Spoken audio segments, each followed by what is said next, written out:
Live. All right, we'll get rolling. Get rolling here.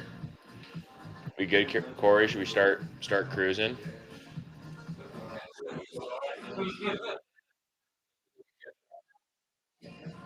Boom, boom.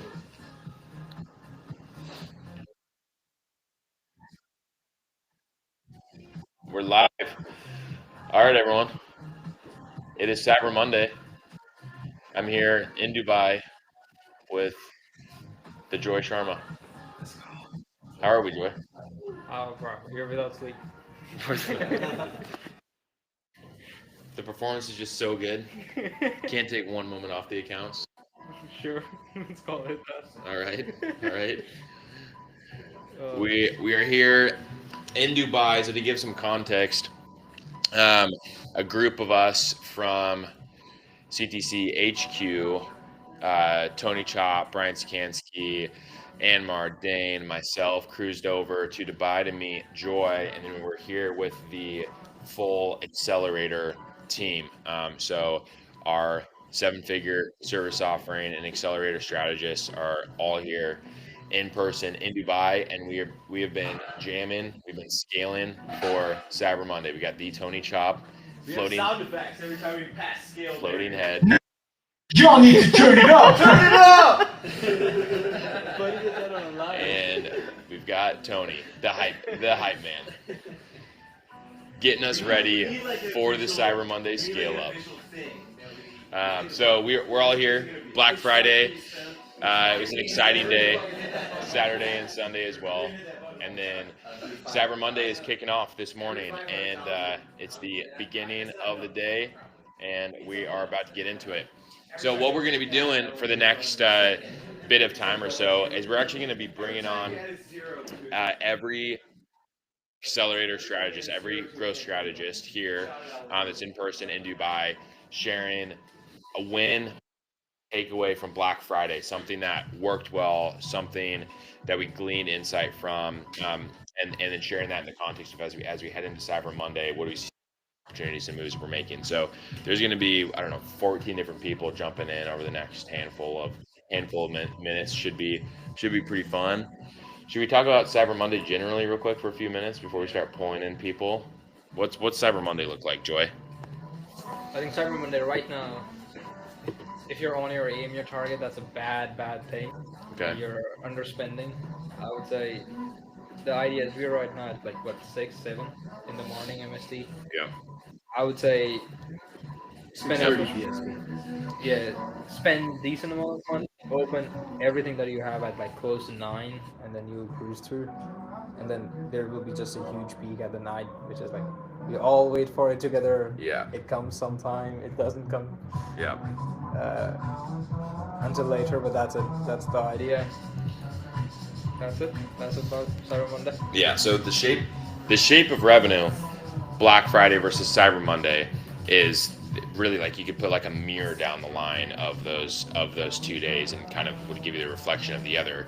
Where Black Friday, the strongest hours are the morning, 7, 8 a.m., and then it sort of tapers off, plateaus, and then just sort of a slow decline into the evening. Where Cyber Monday is the slow in the morning, and then it just slowly builds until the peak. I think is 7 MST in terms of the highest revenue outcome for any one of those days. And so, we lost our Shopify dashboard. Bro. We need the Shopify Live dashboard. Yeah, thanks. But Cyber Monday up until 7 p.m. MST, where the peak of the revenue happens. And so, to your point, Joey, what you're saying is if you're at your efficiency expectation, specifically your AMER target is what you're saying. If you're at that level right now in the day, you're probably underspending your outcome, and you're gonna leave money on the table. I would actually look at both. I would look at day to hour, like since midnight until now, Yeah. but also the last hour, like the 2 hours. Yeah. If you're on AMR, like rip that budget. Okay. Like add it here. What do you think is a heuristic people should look for? Like you should be 10% less efficient. You should be 50% less I think, like, efficient. Like Yeah, you should be like, now that we're going to approach. I think if it was earlier, it would Yeah. have been like 70% of aim your target at least. Okay. Like, don't be more aggressive than that. So if your target is like a 1, you should be like 0.7, not be 0.8, 0.9, etc. Now that as we get closer to the 9 a.m.ish, where the first peak starts to happen, Yeah. I would get closer. Yeah. But not on target at all. Yeah. On target, probably like what? Start at the middle of the day or early afternoon, and then into those peak hours. Because what you anticipate is going to happen is those last few hours of the day, because it's so backlogged, you're going to be above your AMER target, right? So like the whole idea is like for those hours, you want to be able to build up into that time period, because you know there's just going to be all the demand is going to be captured at that point. I think also the worst thing is some people would do this, they would just not spend any money and then just dump on the peak, and the issue is like your peak actually would be smaller if you do that. Like, Yeah. all the people, also you probably would just not enter auctions at that point. Yeah. So you need to actually be spending, and that's why like I would rather raise budgets on the things that are active than launch just net new things. Or if you're gonna do that, then launch them at huge budgets so you actually get the chance to enter the auction. Yeah. Yeah. That would be- So shape of revenue, Cyber Monday, ramping up into those evening hours. And if your efficiency is at target at this point in the day, you probably don't have enough volume going for you, and are going to leave demand on the table for the back half of the day. Remember the shape of the revenue. We always talk about it here, where on Cyber Monday, it feels like a long day, and you just have to hold the line. Those evening hours, the evening bump does come. But the folks who are committed to holding the line consistently are the ones who are going to realize the highest outcome for themselves. So hold the line, be strong, volume on the table. This beginning part of the day can look rough, and the evening is coming. The evening is coming indeed. So I think we can start jamming, bringing on some guests? folks. Yeah, bringing on some special guests. Who's What you want to pick someone, or are you gonna get a volunteer in here? Let's try a volunteer first. Who's ready to rock? Come on. Yeah. Jan. Let's get it, Jan. Where do I sit? Getting you Come on. right here. Hey guys, All right. Introduce yourself for the people. I'm Jan, head of Accelerator Strategy, CDC Global Accelerator. What do you want to talk about? You tell us, man. So you're here in the trenches, running what, like a number of accounts, different sizes, different verticals. What are you seeing? What's the biggest takeaway from Black Friday? One of the biggest wins, insights. What are you doing heading into Cyber Monday as the main thing you're focused on in terms of impact? Drop some knowledge and some insight to us. For sure, big wins on Black Friday. Okay. Big, huge wins. I think one of the keys for most of my business was changing the offer for Black Friday, making it special. Good. Cyber Monday we have changed actually websites. Some of the offers have changed to the back offer. We have some backup offers for this afternoon if something doesn't go good or spend is a bit lower. But also for me this year, what I have been seeing during the whole year, and actually in Black Friday we have explored it, it's the urgency. It's pushing a countdown to those last hours. And actually in Cyber Monday I think it's going to be, because it's those hours that people are coming. Yeah. They're starting to see like 5, 4, 3, and then we will squish maximum profits on those hours that we already have spent during the whole morning. Yeah. Okay. So unique offers for Black Friday. Relative to November, you're running early access offers that were different than that, right? Mm-hmm. So having a unique offer, did they launch on Black Friday for the most part, or on Thursday for early access, or was it earlier in the week? What was the launch cadence of the unique offers? It depends. We had some on Thursday afternoon, some on Friday morning, Yeah. but it was around that time. Yeah. Just to normally, if they launch it on Thursday, we let Squish return on revenue because it was kind of a more email, pushing the email. Yeah. Then not launching ads until the next morning, and we squish the whole attention. Yeah. But in the Friday, normally it's when we launch all the pure attention at the new offer. That was the big day. And then during the weekend also, but during the weekend, squeeze more profit. I think during Black Friday we push hard on spend towards having a nice weekend of profits of CM. Yeah. And actually, some of my accounts have been like growing Friday, Thursday, Saturday, and Sunday, which was actually impressive. So today should be also a big day. with the countdown and with the last day of the sale going into Christmas, it should be big. Yeah, that's interesting. And for the weekend, there's the same offer was the same as Black Yeah. Friday, right? And everything. So it's just increasing spend volume against what Black Friday was, or what was the main driver of leading to higher revenue days over Yeah. Saturday and Sunday? Do you think? I think it was incrementality Friday. We spent so much money during those key hours, pushing attention at maximum, making people convert during those 3 days. Some of my clients have not impactful like an immediate purchase, high AOV, like they have more. We have been running studies like they take more time to make the decision. So we just let the offer, let the spend. We even run some at 7. It's much longer, Yeah. and we know that, and it has worked fantastic for them. Like we have seen the peak, and for some of them, Friday we spend quite a amount of money, good AMR, but not like we don't squeeze like run at 5 AMR. We run exactly at the point we need it. Therefore spending much more money. Therefore, in the weekend we just squeezed those profits and attention came. Actually, on Sunday we had low spendings on accounts and one of the best days of the year in terms of CM. Yeah, interesting. And then you said some of the websites were changing for Cyber Monday for today. Yeah. Flipping, like the offer is staying the same, or it's a new offer that the website is switching over to. We have that backup story. Like we have changed to Cyber Monday, but most of the clients at the last minute to squeeze a bit more. We have stayed the same offer.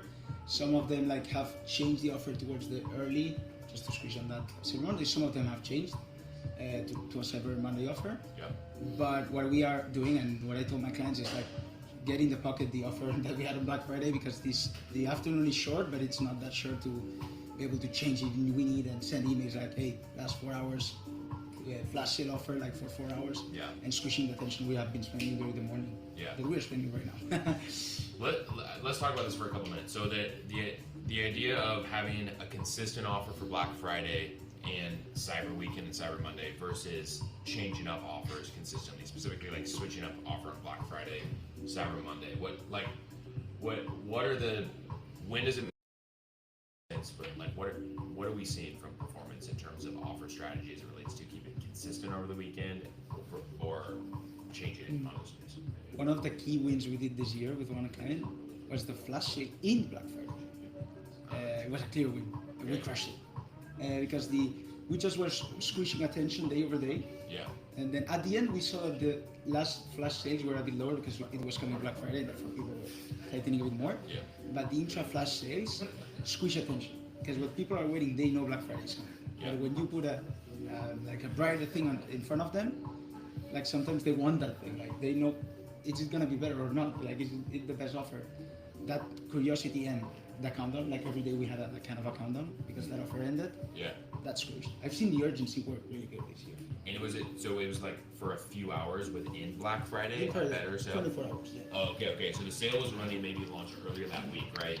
And then was running through Black Friday, but then for that day That specifically. day, better one offer. item, $50 less. Got it. And then Saturday goes back to Exactly. whatever the offer was before. Yeah. Well, no, Yeah. Saturday we increased 10%. Oh, interesting. Yeah, we changed Okay. we changed offers because what we think is like people are going inside the website, and we actually saw that a lot of add to cards in Meta, a lot of checkouts initiated, Yep. but not so many CVR, and it was like, what's happening? A lot of people are preparing for the big day, Yeah. and it's a way to kind of keep squishing the attention and be like, well, you need to be attentive. Yeah. Don't wait till Friday, because maybe Friday you will be competing against every brand, because Yeah. you will receive 20 emails, and maybe our card gets lost. Yeah. We don't want that card to get lost, so we're keeping squishing them, like putting them bright things in front of the face to keep the attention going. I think something like that. Yeah. Okay, interesting. Joey, what do you think? Black Friday versus Cyber Monday. Changing the offer? If so, changing the offer, what's the time interval, or just keeping the offer consistent? So I think it's the margin thing, which is, first of all, in an ideal world, I would have additional offer, and the reason I would have additional offer is there are a lot of people that were gonna buy that bought on Black Friday, and if they still haven't bought, like they just didn't want You to. need something better. Yeah, they need something better. I would say the best strategy actually might be, if you want the maximum margin, keep it same and then do a flash sale in between. Like I think that's like the most beautiful way to use it. Or what you can do is you can have this email segment, which is like people who open my sale email still didn't buy, I would send them a better offer. It's the same thing with ads. Like everyone that gets in, I would just send that to them and see if that works. You can beta test it, I would say. In Saturday and Sunday, what you should do is you should take the people that didn't buy on Black Friday and send them this Cyber Monday offer and see if it actually clicks. And if it clicks, then get it live on Monday. And do the site wide on Monday. Yeah. Yeah. But generally, having something Something better. unique and a better marginal value to the customer, ramp up through the weekend in that way. Yeah, I think everyone should have like a additional free gift. Is like the easiest way to do this. Worst case, have a gift card. Like I think you if you need to get something live, get a gift card. If you can't get anything else live. Yeah, there has to be something. There has to be either a unique way to say the same offer in a different way, or a different offer of some sort, or a combination of both of those that like keeps the interest going for a long period of time. Yeah, the issue is like the best offers are site-wide. So like I don't think there's a better way to say it. That's why you need to just take the other one. Yeah, we need to find a way to get more. Yeah. Okay, I like it. Jan, you got anything else? Any other nuggets? I think right now we did that with Squish. I think those are the huge wins with it on the ad account. Yeah. Then we have more tactics and small things that we have been testing during the whole week with ads, launching new campaigns, launching tool inside the ad account. Yeah. But for the business, the biggest win was that. And actually, one thing that we did, and I think it's super important, sometimes when some clients were asking, when you ramp up, I understand that they are scared because you're spending more money. Yep. And still ROAS might be low. And it's like, I want to squish profits. Yep. You're buying attention. Therefore, like people might not purchase in 10 seconds. Like they need maybe hours. They might need maybe one day. Yep. Then like what we're doing is trying, as I see it, is a competition. Like you're fighting against other brands for the attention of that person. Yep. And it might be so at the end is who wins in that competition. It might not get the purchase in that moment. Yep. But don't worry, like you will get it on Saturday, Sunday, but you will win against your competitor, which is really important. Yep. And not if you don't fight that fight, your competitor will win you. And even at a cheaper CPM and a cheaper CAC, because you will not be fighting. So I think that's super important. That's why our like ramps and our times of the day are super important for that. Yeah, yeah. All right, we heard it from Jan first. Don't aim for consistency in your offer. Flash sales, intraday flash sales for Black Friday, Cyber Monday weekend. Ramp up into a better offer. Thanks, man. Thank you very much. See you. All right, tag someone else in. Unless there's a volunteer. I think we should show the table on the live first. Sure. Great, go for it, man. Also, I think Jan should post about the hot take by retweeting the tweet. Yeah. I think everyone should just post their hot take. Yeah, drop the hot take, retweet it for sure. Any folks that are jamming with us, drop any questions you have in the comments too. Yeah. For any of us here or any of the strategists that are jumping on, and we'll jam on them. But let's get someone else up here. Who's next? Can we have a vote for people online? Oh, like who had the best spot? You're saying? I think we should vote like these are the people. Which one do you want to talk to? This stream would last way too long. Just sitting here for like 5 minutes until there's like what's stat sig? It's right there. It's 5 votes. I'm happy with it. sample size of 5. This is what we want. My name is Rudolph. Yeah, RP. Yeah, he's ready. Where's the other arm? Yeah, I saw you're ready, man. Do people know we have 2 Rudolphs? We should have both together. It's happening. Both Rudolphs at once. Ready to go. Yeah. Come on. I think for the live, there are 2 Rudolph. Both are from Latvia, from the same basketball team. They don't look similar at all, which is helpful. Yeah. How many people do we got? I think there's like, what, 100, 200? I saw 200 on Twitter. I don't know. Corey, how many do we have with us at this point?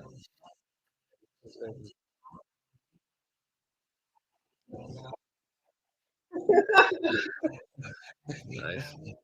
Producer on that duty. It's that time of morning. Yeah.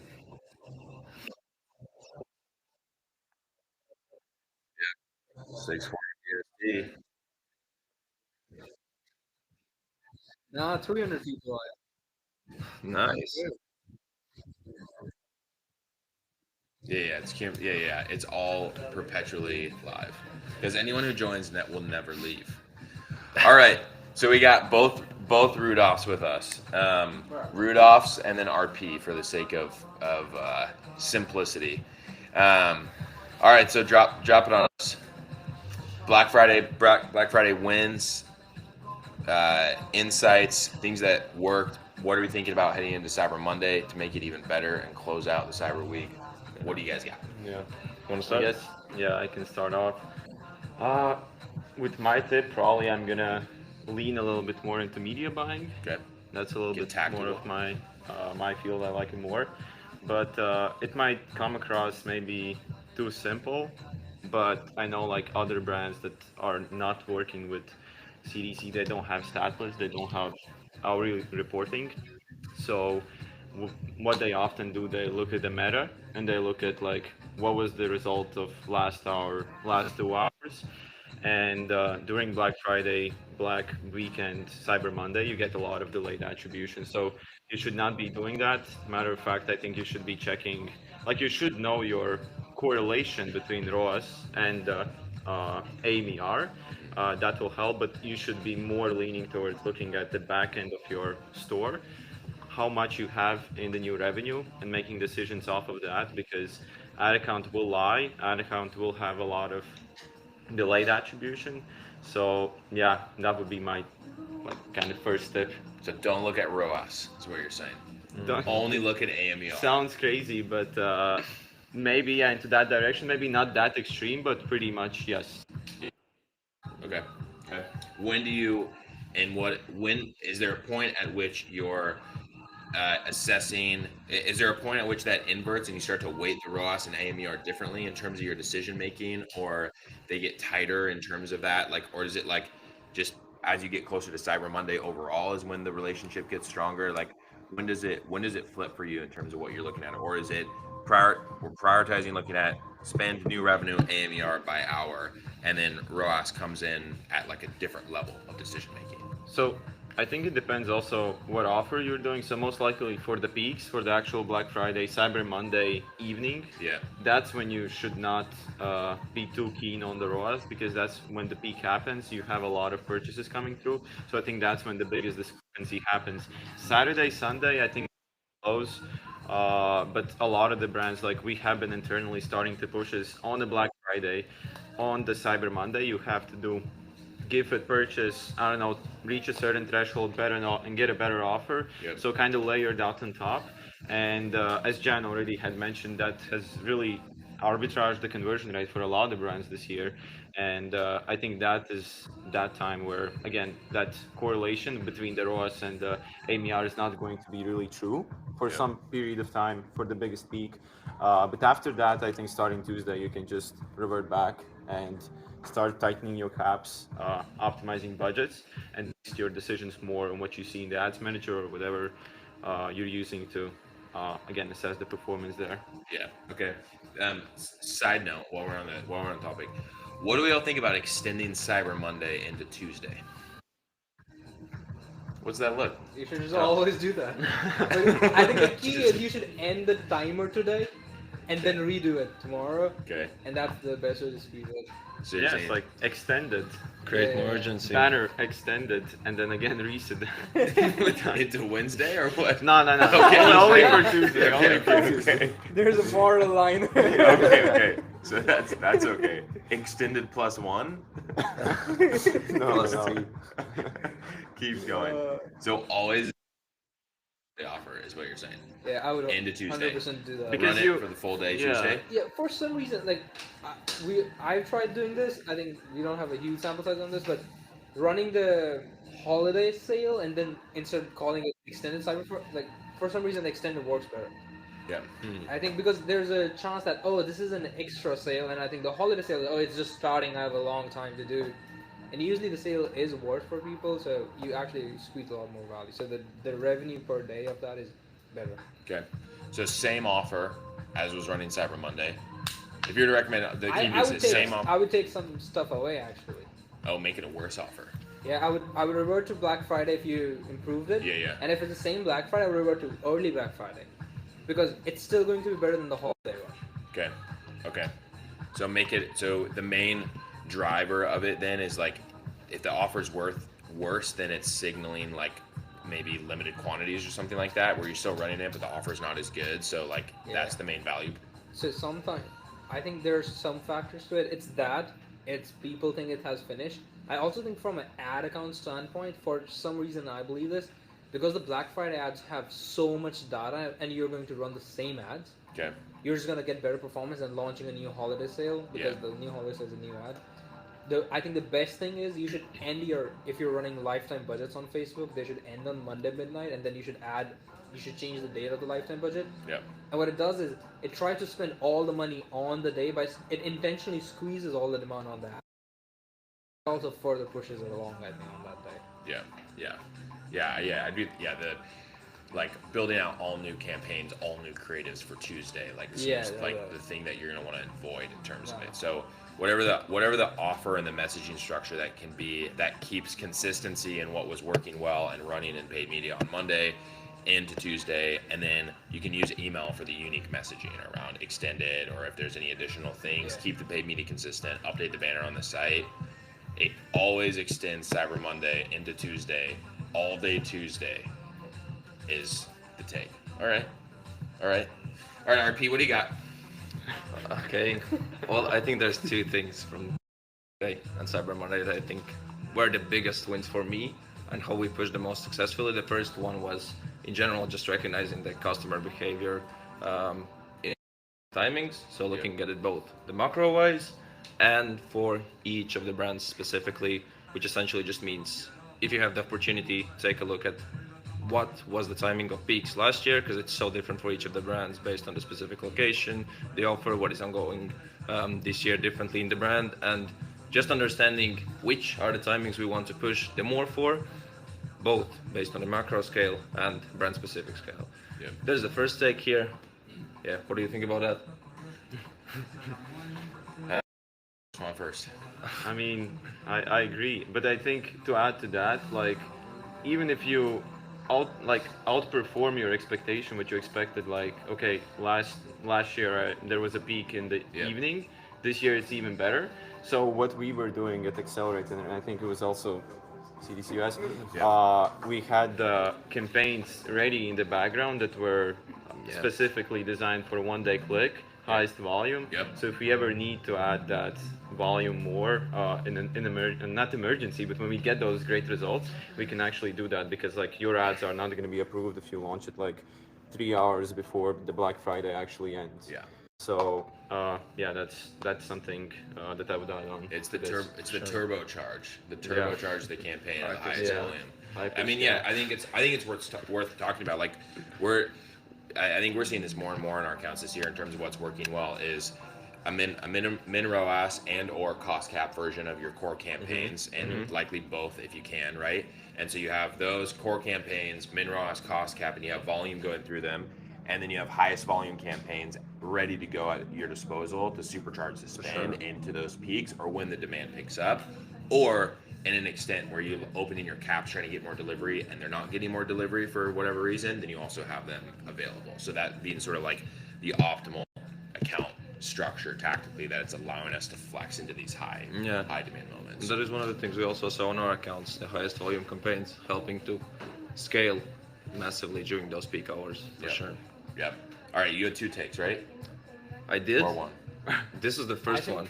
You did? I mean, if there is another take which is really important, is what we've been pushing this whole time, is the specifically even for the Black Friday creatives themselves, the creative diversity. Like this Black Friday, it has been so much more apparent how important that is, that we're just seeing some of the creatives just based on the volume picking out based on the math algorithm that we hadn't anticipated they would crush. For example, one of the formats that we've seen crushing both in our accounts and in Twitter threads and everywhere, screenshot of the checkout initiated, which has been performing massively this year. And I think that is just goes to show the creative diversity that is needed in the accounts, so we can scale them successfully during the Black Friday, Cyber Monday, but also throughout the year. Yeah, let's talk about that for a couple minutes. So creative, top performing creative formats, particularly like surprising ones. So you mentioned one, This one. screenshot of the checkout and the offer called out in the text and maybe like a little badge or whatever, right, against the add to cart screenshot. So that's been one that we're seeing crush. I think another one that's come up is like your top performing UGC, right? Like lo-fi Yep. UGC video, and then evergreen everything. Nothing's changed in the text or the messaging of the video. It's the evergreen, but then just a badge with the offer in the top right, and being able to run that. What else? What else have we been seeing creatively? Again, easy hack for the brands that struggle to add the volume as well, like catalogs, but you Yes. just add the double wanted to frame say on that. top. So Yep. again, it's Dab like frame catalog. just yeah. the same Yep. badge that you can do, very low effort play, but can have a high reward. Outside of that, I don't know. It's been pretty diverse. I can't like point out a specific concept that was outside of that Shopify checkout one Yeah. that really stood out to me this year. Well, UGC content has just been crushing this year. Yeah, As a whole. partnerships. Yeah, Partnerships just with the pushing them. Black Friday messaging in them. For apparel brands, I think I've seen it be the most impactful because people do like to follow the crowd. They do like to see some influential person kind of present the item for them. So if the brand is doing flat lays all the time and then they suddenly have a partnership coming in with a, I don't know, it doesn't even have to be known creator, but just someone with a different handle, another brand handle, so it feels as organic as possible. That's been crushing big time for us in November, and we've been pushing brands to do more partnership ads as ever before. Yeah, it's like the social proof with the Black Friday offer. Yeah. essentially. Yeah. Right? Yeah. Yeah, so white listing, social proof, UGC, evergreen, adding to badge, and then add to cart. If you don't have one, for anyone who's listening, screenshot your cart right now, add a badge with your offer, launch it in the ad account, and let it rip. Takes 2 minutes. Yeah, exactly. Takes 2 minutes. Anything else you guys want to leave the people with? No, I think any brand owners that are watching, I'm wishing you a great Cyber Monday. Yeah, for sure. But outside of that, as Joy said. Good vibes. That was remember to extend it. Remember to put the timer on. If it's not on the brand's marketing calendar or maybe not within the brand's framework, maybe try it this year. See how much you can lift up the performance. And take learning from that and adjust for the next sales. Extend the sale. Launch an add to cart ad. Run Rudolph's and RP. Be below your AMR target for now. Yeah, exactly. Don't look at your ROAS. Don't look Don't at your look at ROAS ROAS. right now. It's bad. It's bad right now. It has to be Your bad. For- if it's not bad, then that's actually bad. Yeah, So that- if it's bad, it's It's good. good. It's good. Yeah. That's what you want. All right. All right. Thanks, guys. Perfect. All right, thank you, Rudolph. Thank you too. Rudolph. All right. I think before we do people, we have a question we should answer. I also don't think people understand. There's like our head of email sitting outside taking calls right now. Yeah. And what has happened over the time, which is actually unique more than anything else, is to us, because email is so volatile and we change it all the time. Like Josh was with us in the 24-hour meeting room. Yeah. And what happened was on Black Friday, we were like, Josh, we are lacking revenue. Can you send the email out? And he had everything planned for every single client as a backup. Yeah. And all the losing, send the email out. And he would be there, like, send it out, Yeah. sent out. And I think there was even a Cloudflare problem or something on Black Friday. Yeah. So everyone had to send it over. Yeah. I think like the difference in how we send the emails actually contributed big time Yeah. to Black Friday. Yeah, we'll bring Yeah. we'll bring Josh on later. We definitely should. Yeah. But to that point, for our email offering, how we structure our email offering is we have a certain amount of deliverables that we align on based on the scope. Yeah. So right, like number of deliverables, designs, and deployments that are going to go to A combination of campaigns and automations, right? And then we add in a flex number of deliverables. that's a certain amount relative to the rest of the scope. That's flex sort of up and down in any given time period, but specifically to add in to be able to achieve the revenue target in any time. Which for this weekend is absolutely critical, which is here's how the revenue is pacing, here's where we're headed behind, and then this is what we need to do to be able to bridge the gap. And in many cases, You really have three options, and if you're at this point, which is launch more campaigns in creative, increase the budgets on existing campaigns, and then send more emails. Like those are your options at this point. to change your Black Friday Cyber Monday outcome outside of a substantial difference to the offer that you're going to be running. I think let's read through this message. Let's see. So there's a person who commented. I think there are two parts to that code. There's a specific part to it, and there's a natural part to it. I think the general part to it is if you're not giftable, how should you make your product work? in November, December. Yeah. I think that's a good conversation. I have a good example about this. Yeah. I know a brand that did impeccably. I think you should talk about what your views are, and then we should do the specific example that he has. Yeah. But So let me read the question real quick, and then we Yeah. can get it. So the question is from Travis. How do you position a product that is hard to gift on Black Friday? We sell curtains with different lengths and colors. Self-reported, 6% of our sales are gifts during November, December. So basically, is gifts people are purchasing for themselves. So how do you position a product that is hard to gift on Black Friday? So recap what you just said though in terms of your recommendation. I think it's not. It's just a case study, which is like, Yeah. we used to sell a product which was literally drinkable supplement, like space that just doesn't work in Black Friday, etc. Yeah. Because they're not supposed to. Their Black Friday is like 26th December. Yeah. So, what they did was they took the things that sold the most and they just spent, I think, 2 months before Black Friday on just packaging. Okay. And I think the key to making it work, to make it giftable, is you would first of all you need to force it. Like if the product is not giftable, it's not going to happen. Yeah. What they did was a really good pine cone. They made like engraving in it. They made it engravable with the name of the person. They put the 4 cans in. They made it Christmas themed. They made it really good wrapping. And Yeah. They made it open. They gave special options to Christmas gift wrap. Like they did everything you could think of. Yeah. And that was the first time Christmas took over for them. And now they just took the Christmas messaging and Black Friday and they ran with it. And that is actually the first brand I saw that actually made it work Yeah. as a supplement in Black Friday. Yeah. I think the general, it doesn't work, and you will need to work very hard. Yeah. And if you can actually put in the work, all in the packaging is my take on this. There's nothing you're going to change from the supplement side. Like there's no angle, there's nothing. You need to actually change the packaging, which mostly is personalized engraving, something like that, and then Christmas themed. Like that's it. I think those are the 2 things that you can add. Yeah. Yeah, it's sort of like LTV. It's like inherent Yeah. to your product category, right? Yeah, like it's basically. what the behavior is going to be. So yeah, I mean, I don't disagree. I'm sure there's a bunch of ways you can sort of like plan to try to make it work, but Yeah. my thought would be along the lines of don't try to buy that. Don't try to make it giftable.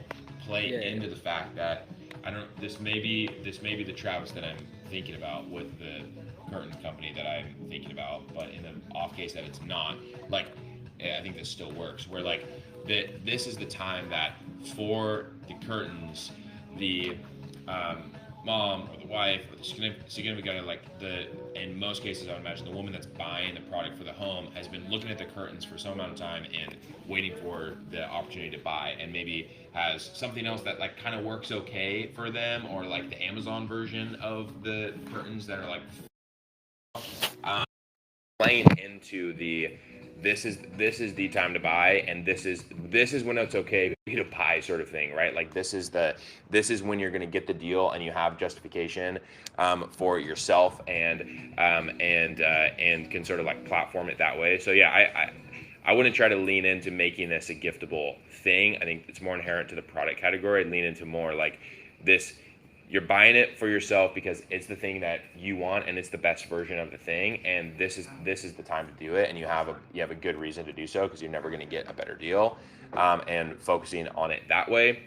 I also think I don't know if these are like if there's a way to, I think bundling and giving deals in that way rather than percentage off where you can get it from multiple rooms or multiple windows is another way to make it feel much more of a value add. But yeah, I would say don't try to fight the consumer behavior. Try to play into it as much as possible, and even tongue in cheek if you can, with like sort of saying like, I held off because this is the more premium version of the thing, and like we had a thing that worked, but like this, I'm so glad I did it, and this is like these are the 2 things I told my husband of like why it's a totally worth it thing for me to buy, and sort of like give them the script to sell it to them, to sell it to whoever they're trying to sell it to in that way. All right, let's keep cruising. Strategy. Yeah, I know. I'm about to riff on some others right here. I think I know what the product is, and I think I know all the things my wife and I have had these convos. So Travis, just hit me up, man. Like my wife will do some UGC for the curtains, obviously. All right, who's next? Hop in. Is there a tool or API you recommend to upload 200 creatives? Whose question is that? Somebody. Just from the chat? Yeah. To upload 200 creatives? So Statless? yeah. Statless plug. So there's a number of tools. There's a number of tools that exist. We'll take like a minute for this, and then someone else like be ready. Okay, come on, we got to keep this going. But there's a number of tools for this, but the challenge is they live in their own systems platform. There's still the challenge of asset trafficking, right? Of like getting the assets that live in the Google Drive links, pairing those with the copy and the landing page and the headline and all the other metadata and the campaign naming structure relative to them, and connecting that to the rest of the workflow. That's a really challenging problem, and we haven't seen any tool or person solve really well. And so we're building that ourselves to be able to automate so the asset trafficking campaign building portion of this process, so we can spend time on other more impactful activities. All right, who's up? Cruising in. Team South America. Oh, Team South America. Yeah. Okay, That's all right, interesting. we got a 3-for-1 special here. Yeah. Last time. I don't know. If, All right, yeah, intro yourselves, and let's squish. We'll have to squish a little bit here. yeah, you know, I'll try and make it's it. all right if we can be comfy. Yeah. Yeah. All right, intro you guys self real quick, and then we'll get. Yeah. All right. My name is João. I'm from Brazil. I would say. I don't know if everybody wants to do it, or introduce and start. Introduce and then say something? Yeah, All right. yeah, that was Cool. I perfect. think That was perfect. from what I saw that everybody talked about, ads on new customer acquisition as well. Actually, something that I've seen work really well is really understand how the shape of revenue works throughout these days for you. I think the thing that really helped my customers is positioning specific emails and extra emails and SMS during those moments where you had peaks to really squeeze maximum. I think this is the moment really to be sending out offers, because people are purchasing, and that's the moment that we're entering right now. So that we're not entering, that we're living right now. So I think that my customers that did that, and then changing like really big, really now is the time to spam. Like you're allowed to spam now. So Preach.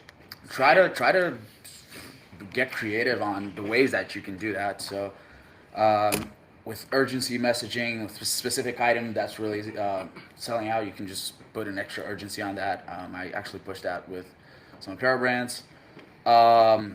Anything also, you can tap into already the gifting period, because we're entering that for holidays. So maybe put any messaging regarding that for your product, like any specific thing that perhaps you can put already, like say you can get this for, I don't know, your husband, your wife, whatever, with a specific offer. Like I had one customer push this specifically. So yeah, I think that really helps squeeze out the maximum and squeeze profits as well, because that we want this period to waive profitability for our customers. So I think that was something that really helped me push to good results. So Yeah, I think that would be something. Yeah, and so talk to us about the email conversation and the spamming conversation. I think this is a really good one, especially heading into this last day, unless you extend Tuesday, which you should apparently. But this last day, so the messaging you talked about, like the urgency messaging on the emails, right? Over that time period. Can you give us more specifics on what that looked like for the customers that you did that with, in terms of additional email volume and then communicating the offers in a different way with urgency? Like what are some of the tactics that Yeah, you could use? yeah. I think one for sure is, for example, get your best-selling SKU. That's moving really well, and like put any urgency messaging on top of that one. So, for example, it is selling out. For example, that specific item is selling out, and then just like try to get people to really take advantage of that discount. I think that one really worked well. Even if it's not, you can just say that and try to just get that extra attention on it, and the urgency. I think that one, for example, worked really well, I would say. Yeah. Yeah. Yeah, I think that's typically the hesitation around additional email campaign volume is that like it's going to be a diminishing curve. There's going to be continued lower engagement around it. Obviously, we can get away with higher volume in this time period. But to your point, like we have another customer who launched a Black Friday offer earlier last week, and then in those subsequent days, the Black Friday offer was site-wide. It was across all categories. But then what they did over those subsequent days is said, product category A is 30% off. And then the next day, product spotlight, and it was one of their best-selling SKUs. This SKU is 30% off and under the Black Friday sale as well. And so, like, that's just one portal in a way where you're running the same offer, and you can do, hey, Black Friday, it's 30% off site-wide as an example. But then you can talk about product category A is that way. This is our best-selling product. Oh, that's also included under the sale. You could bundle these two things and get 30% off site-wide. You can talk about it a ton of different ways, just under the lens of featuring different products or categories under that lens.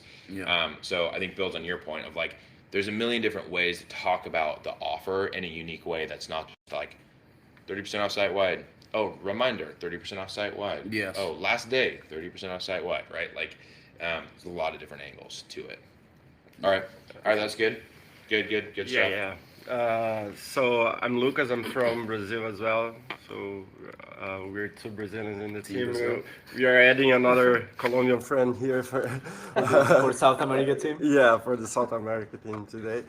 And actually, like it's my first Black Friday at CDC, but I've been to other experiences before, and even though many of the strategists already talked about it, but I wanted to mention again about the tracking the AMR hourly, because for me it was something pretty different that we do. And actually, like I was comparing just before coming here, like that are some clients that were not with us last year, and they did a good Black Friday at the moment, but like with 10x AMR, and their goal was like 3x. With 3x, they would be already fine. And this year we scaled spend a lot, still on our target AMR, and they actually made more money. So even though much more, but we also made more money for them. So tracking it hourly made a huge difference for clients, I believe. And since we are talking about email as well lately, and I believe we should bring Josh after us here to talk about it. But I just wanted to mention a strategy that we did for a pre-Black Friday sale for one of our clients that Josh is doing a pretty great job, an apparel brand.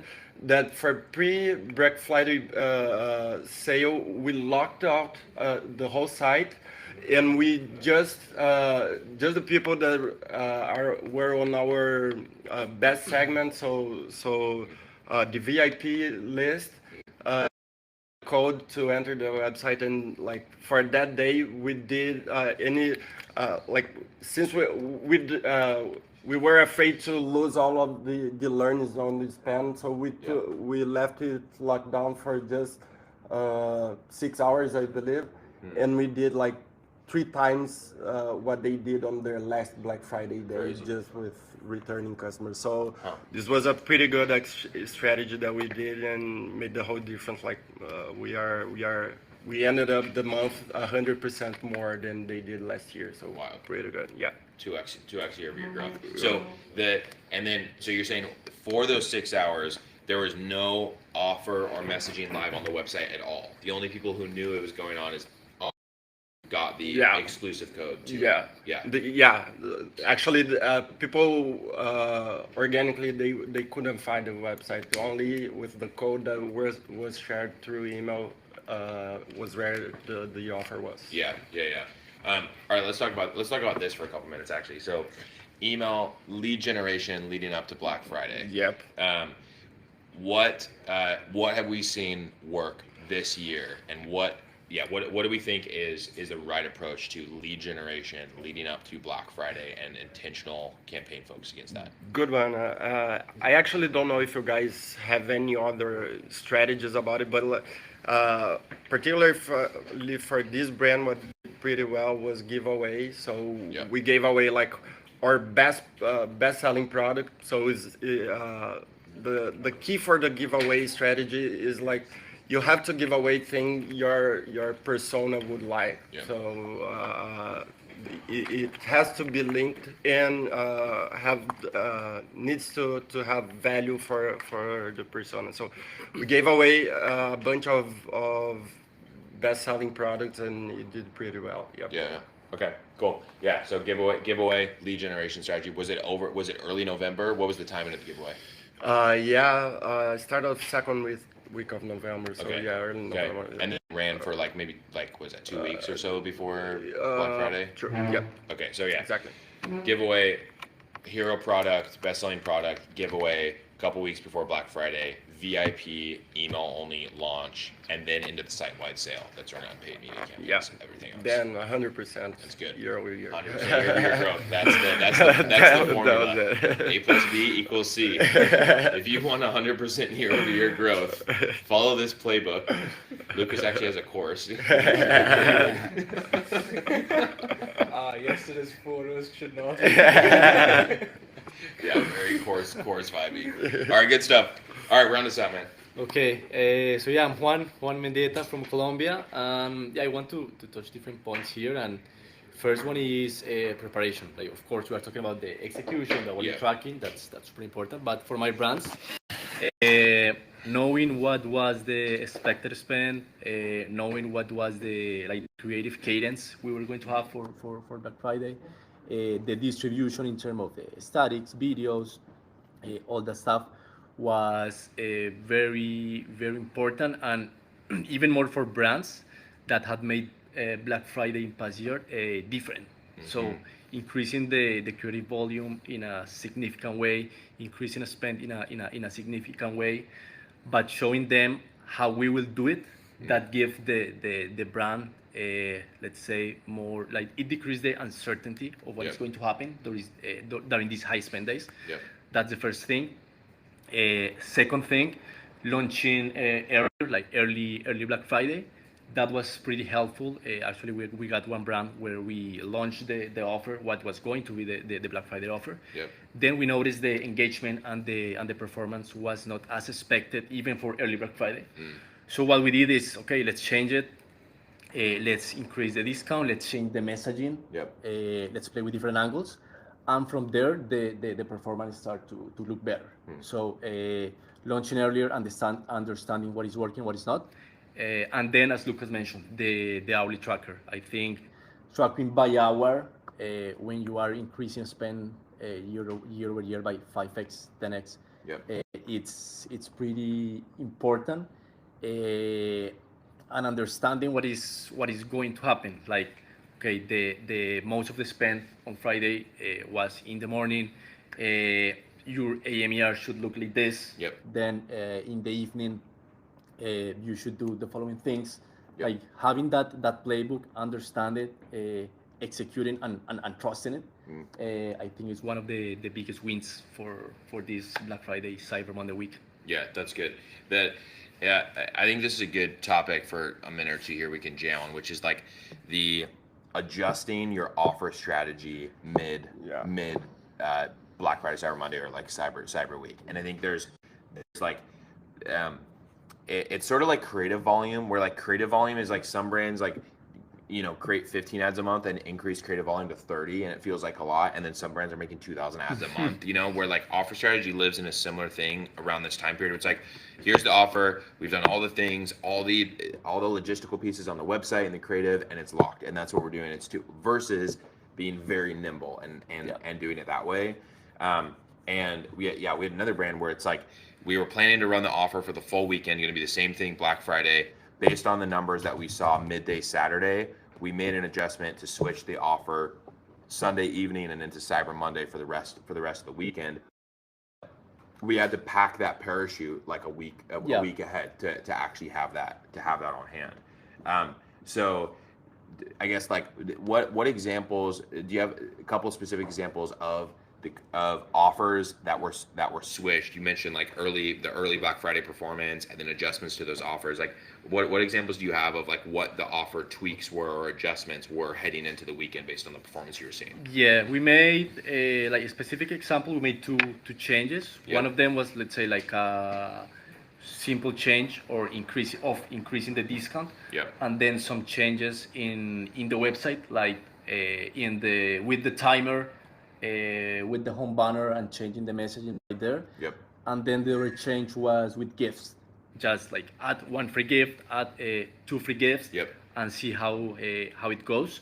And then for Cyber Monday to give some freshness to the offer. Yep. Just or remove the free gift, or messaging, phrase it in another way. Yep. Again, with the urgency play that the other strategies have discussed. Yep. That those are the changes. But what is important here is to have the creative and the emails ready, as mentioned, 1 week, 2 weeks ago. Yeah. So this is the offer, like the big bet for the weekend. Mm-hmm. But if this is not working, let's have the other creative ready to be launched. Yep. And get volume with that change. Yeah. We have to have the website messaging ready, the website logistical pieces ready to switch the offer, the additional creative in your back pocket, and all those pieces. But I think at the same time, like even heading into the day, there may be folks out there who are thinking, okay, it's already whatever mid-morning, U.S. time for Cyber Monday, depending on your time zone, and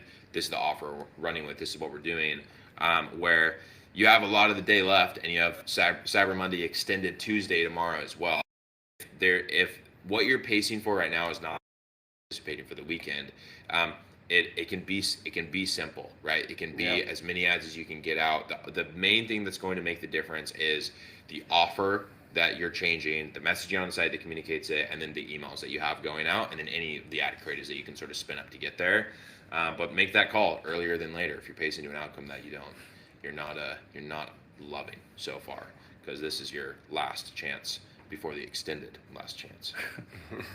Right. We got a question for Lucas from somebody called Holiday Taylor 1. It's Lucas, how would you fix a kid supplement business struggling to get profitable acquisition? Let me see. How would I fix?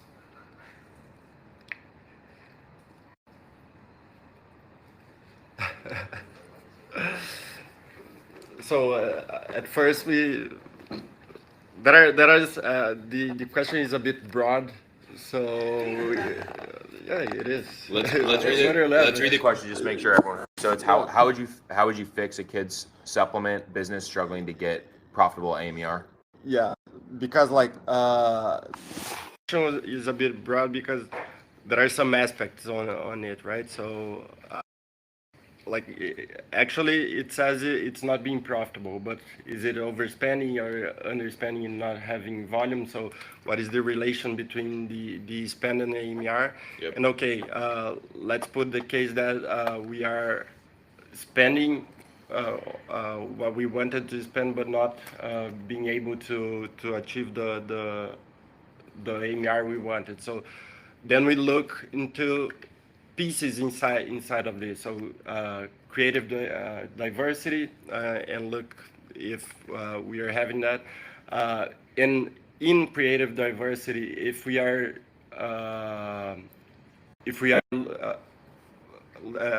exploring as many angles as we can explore on this. So kids probably their parents are the ones who are buying.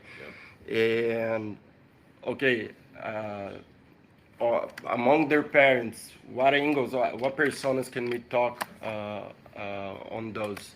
Yep. So yeah, there are some approaches on this, and it's like, okay, it says it's not being profitable at all, or only on acquisition? Because if it's profitable, acquisition. Oh, okay, only on acquisition. So yeah, it's a matter of spending AMR and volume. So probably the things you would look is like creative diversity, conversion rate on the website. So any improvement that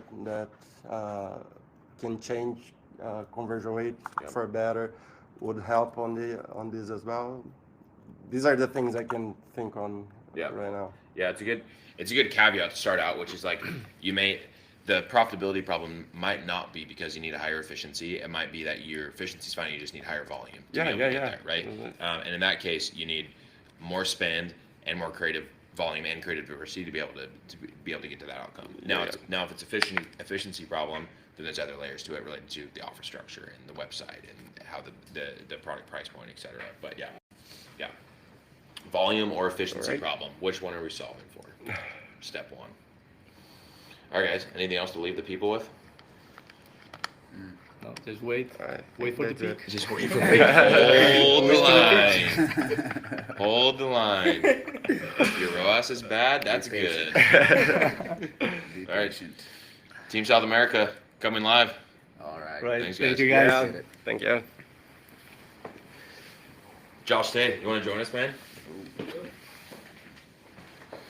All right, we got the email guy himself jumping on. He's gotten More Jack since we last saw him. yeah. Yesterday. Yeah. Every day getting more jacked. Sending emails, lifting weights. That's what we do. All right, Josh, drop us some knowledge, man. What's yeah.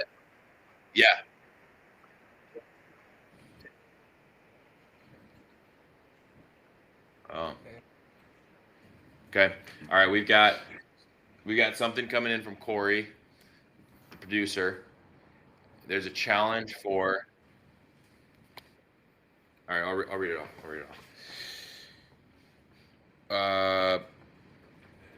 What's the contest? Okay. Closest to target today for a rack. Also ask each strategist how close they're to target and how they're closing the gap today. I want to see stats. Okay. So, whoever lands closest to the target, whoever lands closest to target today, we will be dropping that. So what we're going to be doing here, and this is a good sort of intermission before we get to email, is we're going to be jumping on another live stream after we wrap up this one. We're going to jump on another one. Let's call it 10-ish hours from now. No, not quite that long. Well, heading into the peak. So the peak is 7 p.m. MST. So an hour before the peak is when we are going to be starting the next one of these. So 6 p.m. MST. 2 hours before? Yeah. You just An want hour before we will be Chad's kill. Oh yeah, that's right. We need to be that's fair. Yeah. We need to be hands-on during the peak. Okay, 2 hours before 5 p.m. MST. Is that good? Yeah. Okay. So 5 p.m. MST, we'll be back on, and at that point, we'll give updates on how each strategist is pacing to target for the day, and that will form the basis of the challenge, which we'll see the stats on later on in the day. So stay tuned. Join us later, 5 p.m. MST. And back to Josh. All right, man. What do you got for us? Do you have a question? I will prime. Yeah. So, what are you seeing Black Friday?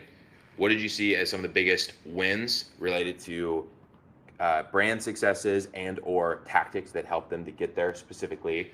And heading into Cyber Monday, in the midst of Cyber Monday, what are you focused on as being the biggest levers to be able to maximize the outcome as we near the end of the Cyber weekend? What are the most important things that people need to be aware of?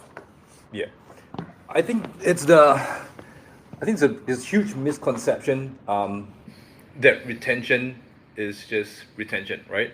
But retention really is one of your tools to help you power acquisition, and this is what we are trying to do here at CTC, right? We are trying to intertwine both together to the point where the email strategists, the retention strategists actually think like the growth strategists. And we have lots of conversations, like growth strategists have like daily conversations with the GS. We're looking at the growth maps every day. We're looking at stat lists every day as well. I mean, this is what we do, right? And right, revenue, CM, like this is all of our core metrics that we're looking at. So because of that, what we end up doing is that something that we prepped all of our accelerator clients for is preparing additional emails, ad hoc emails. And these emails were prepped and just loaded into Klaviyo with with the relevant segments to be sent out when we're not hitting targets, right? So if we're not seeing revenue pick up to the point where it's acceptable for us, then we fire it off. And I think this has helped a lot, and that's why a lot of the growth strategies are seeing huge wins. A lot of brands are seeing huge wins for this.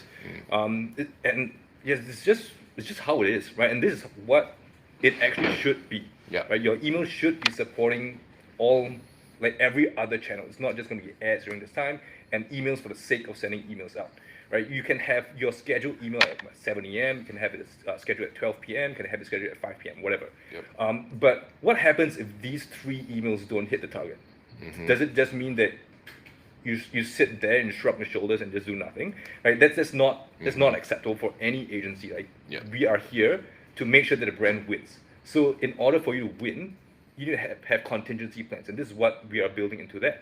So this will be the core thing that we're going to do every Black Friday from now onwards. Right? It's going to be table stakes for us, where we have additional campaigns. And this is like I have been doing this for clients that aren't even signed on to retention service. Right? I'm just looking at it. I've got all the GS to send access to Klaviyo just for all their clients, so that I can go jump in, right, myself. And I've been with the GS 24 hours as well on Black Friday. I've been staying up also till 6 a.m., 7 a.m., right, on Saturdays and Sundays, just to make sure that everything's in place, right? If you look into Slack, like with everyone, like whether or not you've been paying me at the retention service, and this is our value add to you, because this is your win, right? So I think this is something that's like most of the clients have just been winning. Right? It's just, I don't know, man. Like they just win because like we've been planning so well. We've planned like before time. We've got all these contingency plans. It's like it's impossible to lose at this point because we've done so much of prep. And the Cloudflare. Until Cloudflare broke down, and then like so.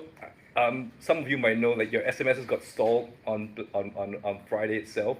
I think it was from like 11 a.m. onwards until I think it's the evening. So all the sends got stuck there. So and because of that, like that's out of our control. But the good thing is that we still got email. So we just send more emails. We send emails to compensate for that, and then slowly as Cloudflare Cloudflare, this is a hard word.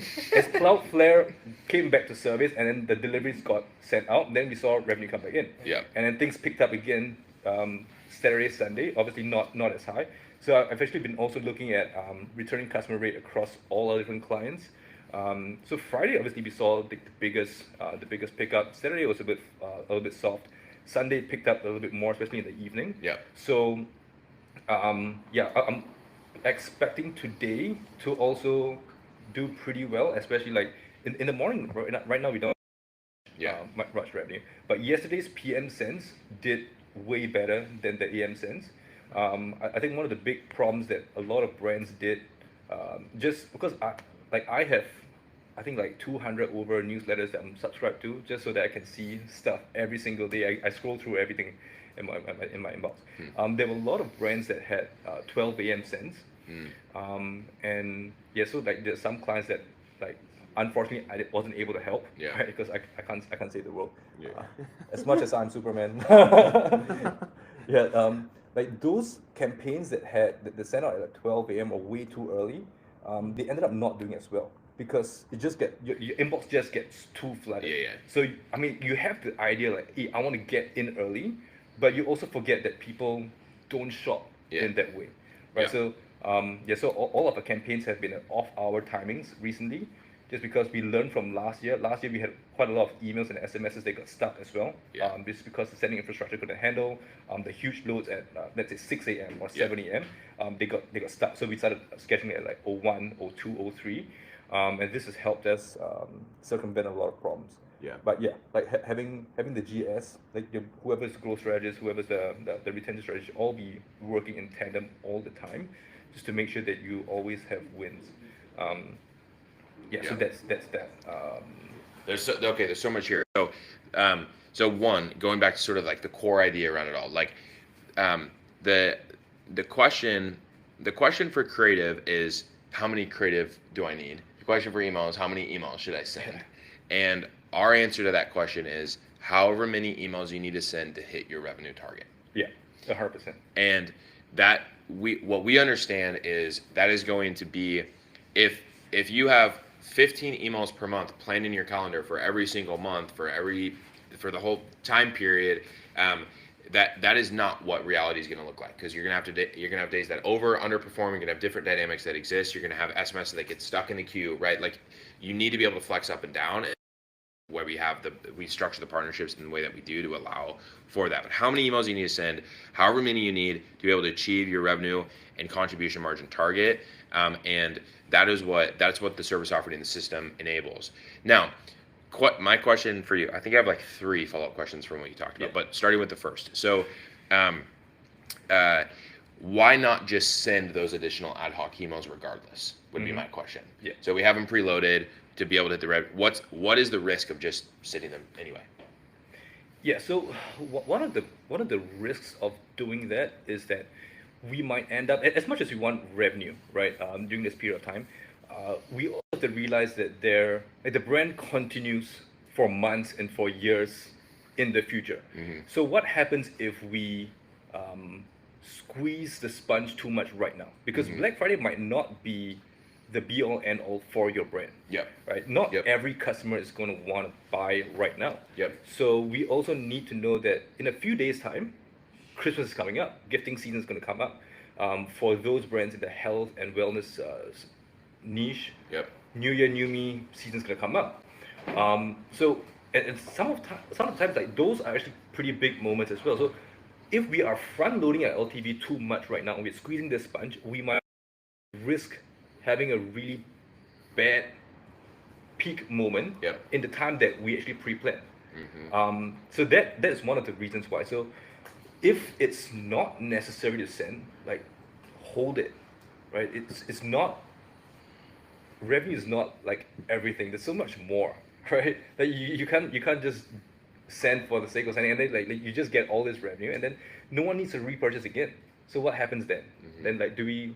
Like it's a conversation between the growth strategies and the retention strategies, right? Yeah. So you got to decide, what's more important right now for you. Like, Yeah. Is it to get all of it right now, or to spread it out and let people come back when they need to come back? Yeah.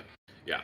So the consideration for the exhaustion of the audience and the list, and them potentially increasing the unsubscribe rates, the brand perception, etc. Yeah. Those considerations come into play. If revenue target achieved, then you have the choice that you can do some of that stuff, basically. Be more conscious. And it's still a choice. Like, you can still send the email and maybe beat revenue target by 10%. Cool. Yeah. Or you have the choice not to. But once revenue target hit is like the thing that unlocks that, and then it's a choice of like, okay, I don't want to make that trade off. That makes sense. Okay, so two other questions. One more quick one. Is there any reason brands should send emails or SMS on the hour? Like, should everyone just send at 6:17 and schedule that versus 6 a.m.? No, not really. It's not like a hard and fast rule that you got to send it in off hour. Yeah. I wish I didn't say it, because otherwise everyone would be copying me. This is just don't listen to anything Josh is saying at this point, because now he's just trying to protect. 6:17 was his plan actually for the day. He's gonna change it to 6:19 now, just so you know. It's always gonna be delayed by 1 minute from now on. Yeah, exactly. Someone else's email and then Josh's email right on top. It's not going to save your brand just because you send it at 6:17 anyway, Sure, right? It's just for precaution. Downside protection in the one-off cases that something like, comes up. Yeah. Obviously, your content's still got to be good. Like the offer's got to be good. The creative's got to be good. The message's got to be good. Ideally, your deliverability should have been strong way before Black Friday's been happening. So we already prepped all the lists to be clean and suppress all the unnecessary people. We've already done our win-backs, whether it's like for 3 of our brands, actually, we did direct mail win-back campaigns way before, just so that we got people re-engaging back with the site. So then they're primed already, and they're back in the email list so that when we send, they're already re-engaging. We probably would be doing another round of direct mail re-engagement again, probably during April, May period, because we will also want to remember that these discount shoppers are also very price sensitive. Yep. And based on whatever we've seen in the past few years, like sure. it's true, right? We know, and LTV is going to be lower, so we also want to like re-engage them again. Yep. So at this point, like after 4, 5, 6 months, it's just before your 4th of July sales, peak moments again. So we want to make sure that we're re-engaging people just before that. So it's about 4 or 5 months before, right? Sorry, after Black Friday, and we get people primed again for the next moment. So you just got to have all your different channels locked in together. So that's why like this is not just an email SMS play. You got to think much bigger than that. All the different channels got to come together. Make sure that you're doing stuff that's helping you in the long run, not just like for next month. Yeah, that makes sense. Yeah. Okay, and then last question. So hot take. You make a hot take. Cyber Monday email campaign plan. It's your e-commerce brand that you're running. What does your email campaign plan look like on Cyber Monday? How many emails? What time you're sending each at? What are the lists that you're going after? What are the core pillars of what your plan looks like for your brand? So I would send at like 6:30, 7, just when people wake up on a commute to office. I'll send that. We've seen already quite strong performance on our AM send. Okay. And then I'll have another midday one, maybe about 12. And I'll have an SMS going out at about 1:30 while people are on a lunch break. I'll have a 5 p.m. send. I'm not hopeful for the 5 p.m. send just because people just end work or whatever. They're not. I don't know. That's yet to be seen. And this is all local, right? Like this is all local time sends. Yeah. Typically. Yep. No, sorry. I'm timing all to MST. MST. Okay. So it's the same graph that all the GS are using. I'm using the same thing as well. Okay. And I'm gonna have a plain text going out at 8:30. And that's like a closing one. So for my segments, I'm gonna be looking at re-engaging my BFCM 23 and 24 customers. I think that's something that people haven't been doing very often. Yeah. But like, why not, right? There's a lot of chance that all these people have been disengaged from your normal engagement segments. I'll re-engage them. I'll send it over again and again. I'll also do a segment for window shoppers in the last 7 days. Yeah. So I mean, however you define window shopper, right? Yep. And then I'll expand my segments if I can to a 180-day engaged. Okay.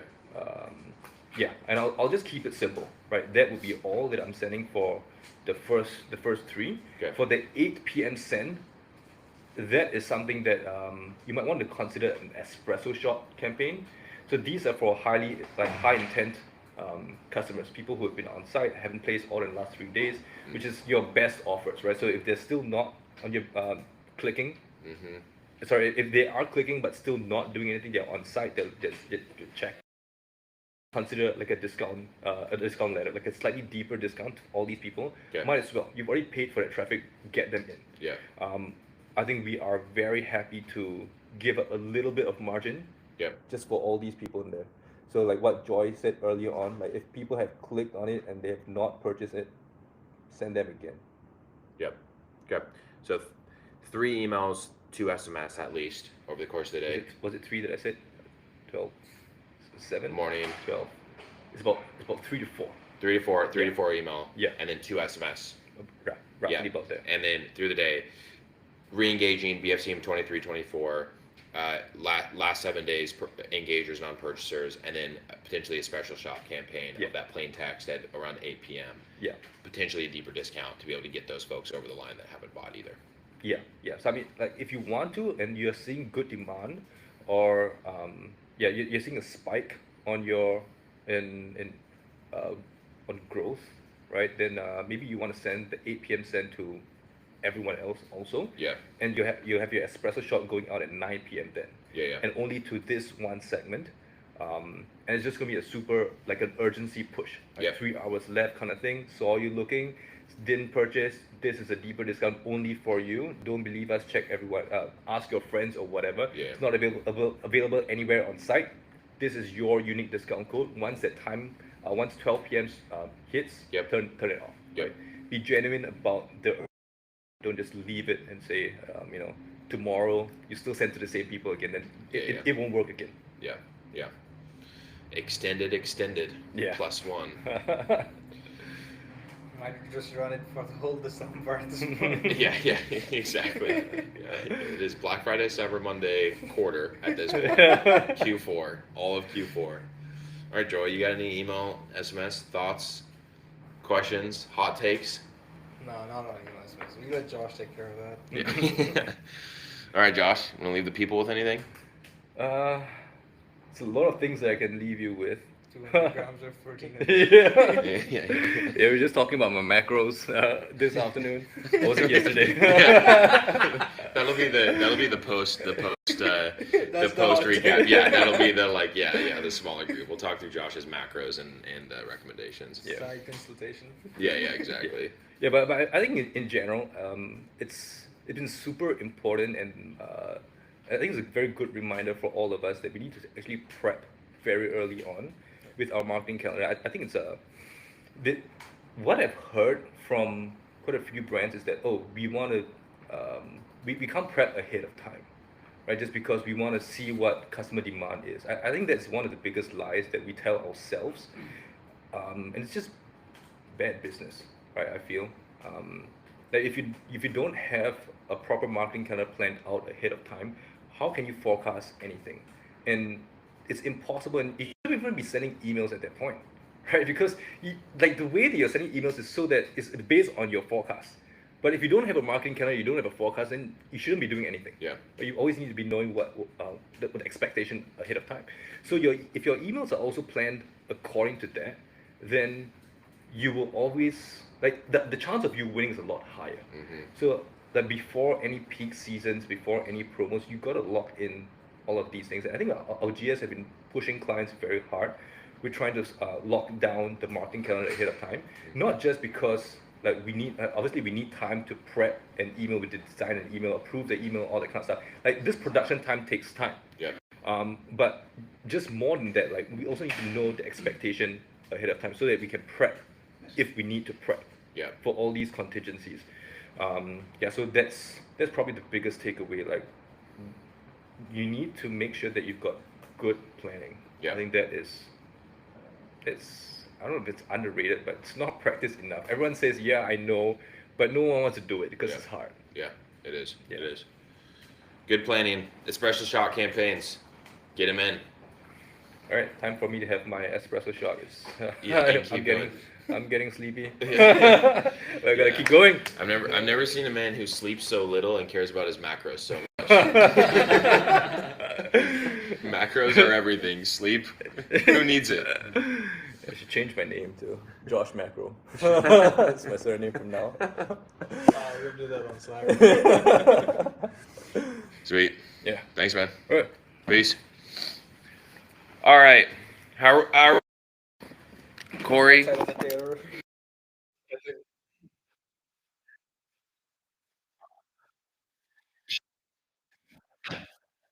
All right. Well, that was longer than we anticipated. If you're still here, good on you. I'm not exactly sure why, but hopefully some of that was helpful in some way. We'll be back on. We should talk about chat scaling. 5 p.m. MST.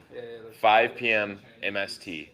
We will be back on, and we will be in the midst, heading into the peak and in the midst of high Cyber Monday time. So, see y'all soon. Thanks for hanging.